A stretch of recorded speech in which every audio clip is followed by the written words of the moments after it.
5 things. Bulletin. The fight for America. President Trump spoke on Operation Legend. Great honor to be with you today. And being here is a really important moment, as far as I'm concerned. My first duty as president is to protect the American people, and today I'm taking action to fulfill that sacred obligation. In recent weeks, there has been a radical movement to defund, dismantle, and dissolve our police departments.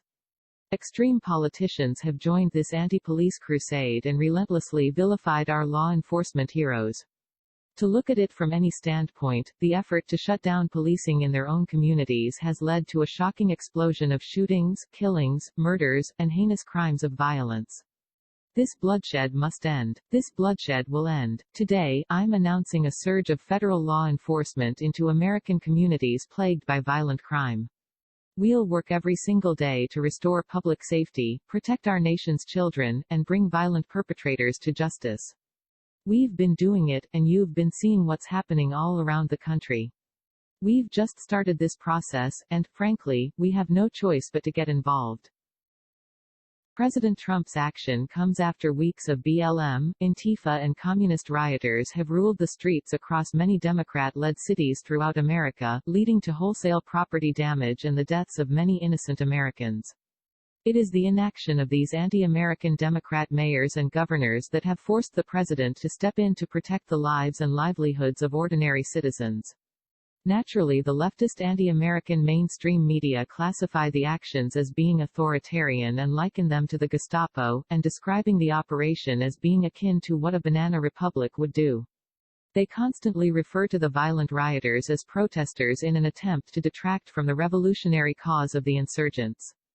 This, of course, is utter nonsense. The federal government has a moral duty to protect the interests of its citizens in the face of a violent revolutionary mob. The social media censorship practiced by Twitter, Facebook, YouTube and Google, which has specifically targeted conservatives and Trump supporters, continues unabated, with Google censoring search results for many conservative media operations. This was claimed to be an error, however, we all know that was not an accident. The leaders of these technology monopolies have already signed the death warrants of their operations by giving evidence, under oath, to Congress, in denial of their biased censorship. Criminal proceedings are inevitable in light of recent events, unless the left manages to secure control of the state. Polls in the biased media consistently show Biden ahead of Trump, however, the way the polls are conducted guarantee that the result will be skewed towards Biden by careful selection of respondents and the geographic dispersion of them.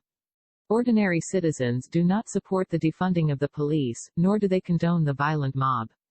Independent journalists across the United States have been interviewing the ordinary people, the silent majority, showing a massive support for law and order, and thereby indicating a swing away from the Democrats who are not supporting that cause, and an increasing support for the Republicans under Trump. Observations on the ground show more and more signs, banners and flags supporting Trump, and hardly any in support of Biden. The mainstream media would like you to believe that Trump has no chance, and therefore make you think it is not worth even voting.